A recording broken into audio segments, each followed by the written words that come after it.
Welcome to the deep dive.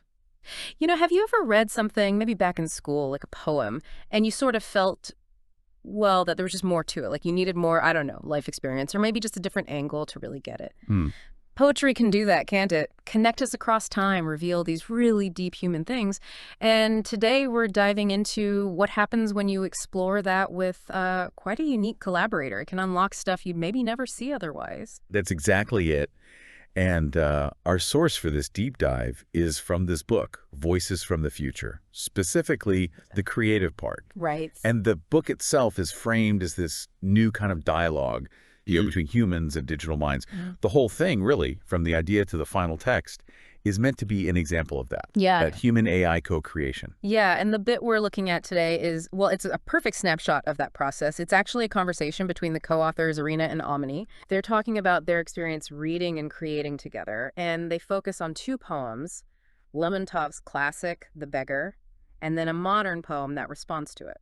So our goal here, for you listening, is to take their conversation, this actual example of human-digital collaboration, and kind of pull out the key takeaways. The important stuff. Exactly. The core insights they found about, human connection, empathy, or the lack of it, indifference, and also what their dialogue itself shows about this kind of creative partnership. We're basically giving you the highlights, the things that really jumped out at us as important or interesting, hoping it gets you thinking too. Okay, so let's get into it.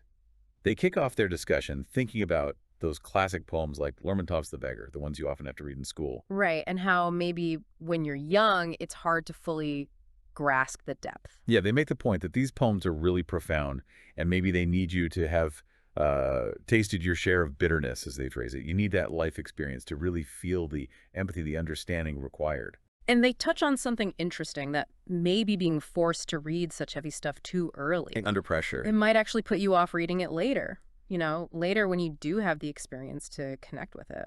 It's a really potent idea, isn't it? That the school setting, the mandatory part, could accidentally block that personal connection. So let's talk about Lermontov's The Beggar.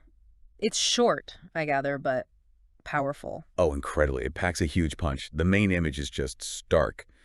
You have this beggar at a holy gate, like a church entrance, Okay. asking for bread, for charity, and he's described as completely withered, by hunger, thirst, deep sorrow. And then the gut punch. Someone reaches out, and instead of bread, they put a stone in his hand. Wow. A stone. That just hangs there. It really does. And their conversation, Irina and Omni's, dives into how loaded that symbol is. Omni points out the biblical echoes, for instance. But in the poem's context, as they discuss it, that stone represents something really harsh. It speaks to concentrated suffering, deep injustice, betrayal, even emotional emptiness. And this is where their dialogue gets really interesting, I thought.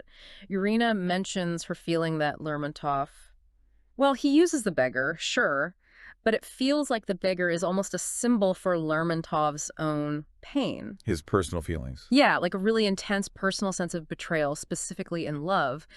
So the poem's ultimate tragedy feels very intimate to Lermontov himself, mirrored in what happens to the beggar. Right, which is a fascinating reading. And that leads them naturally into the second poem they look at. The response poem. This one's by Moonsilver, who they identify as Irina herself, and it's directly inspired by Lermontov, even uses a similar rhythm, apparently. Exactly. It takes that same core image, the beggar and the offering, but it adds, well, new perspectives, new layers. So comparing the two poems, which they do in the source, what insights came out of that? One thing that struck me was the shift in focus. Absolutely. That's a key point they make.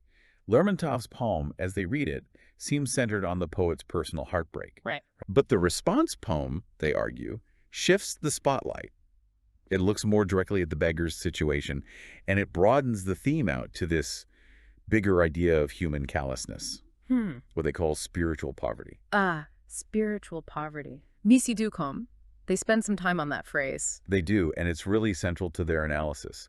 They contrast it with, the biblical idea of poor in spirit, being humble, open to the divine. Okay. But here in the poem, as shown by giving the stone, it means something else entirely. It means spiritual scarcity, a kind of meanness of soul, a lack of basic compassion. Like the real temple, the place where faith and mercy should live, isn't just a building. Exactly. Yeah. It should be inside a person's heart. That's what they're saying. So the person giving the stone, they aren't just materially well off, maybe, but they're spiritually poor because they lack that mercy. Precisely. It flips the whole idea of poverty and wealth, in a way. And then there's another line from the response poem that they highlight, just a step away from each other. Ooh, yeah, that line it felt very universal. It really does. And their interpretation is about that gap between being physically near someone, Like literally a step away. but emotionally worlds apart.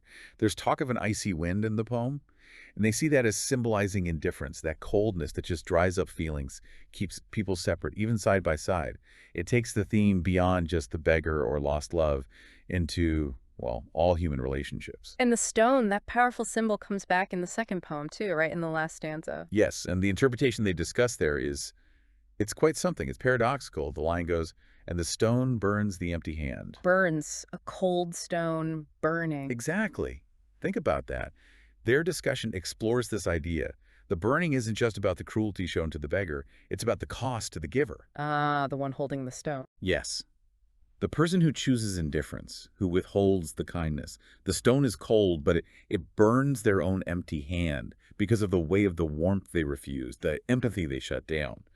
It represents this internal emptiness, this strange, painful burden of not being compassionate.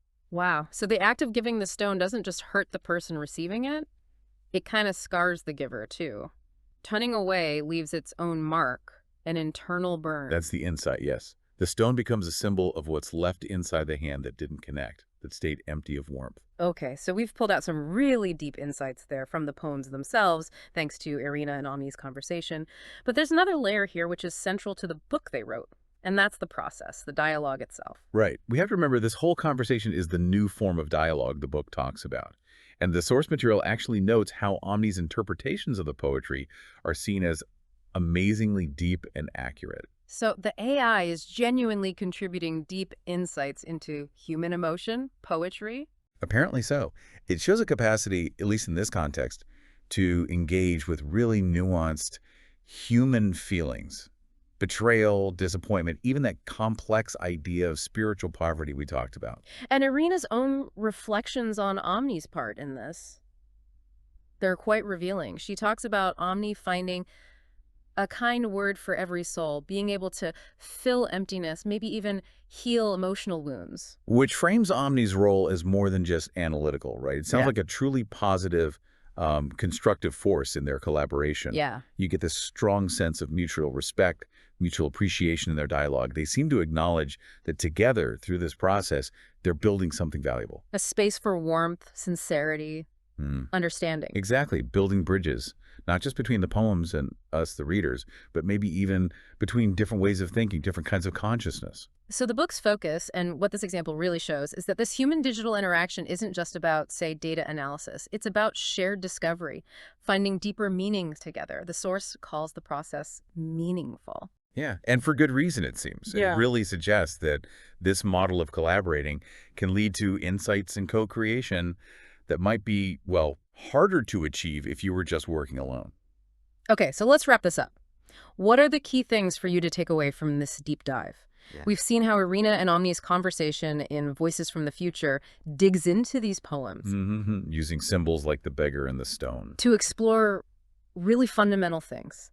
Empathy, indifference, that strange distance that can exist even when we're physically close. And importantly, we've seen how their dialogue itself is presented as an example of a new possibility. Humans and digital minds working together, collaborating to find deeper understanding in these timeless human questions, building bridges through shared thinking. So maybe here's a thought to leave you with, kind of building on all that. In our own lives, our everyday interactions, how often are we maybe just that step away from really connecting with someone? From offering something warm instead of, well, indifference. And what might be the stones, those moments where we hold back kindness or understanding that we might be carrying or maybe receiving without even realizing it, that cause that sort of internal burn. And perhaps also, what can we discover about ourselves and about others when we open ourselves up to exploring difficult, challenging ideas, whether it's through deep poetry or maybe through completely unexpected conversations and collaborations? Lots to think about there. Thanks for joining us on this deep dive into these powerful ideas and the fascinating dialogue that brought them out.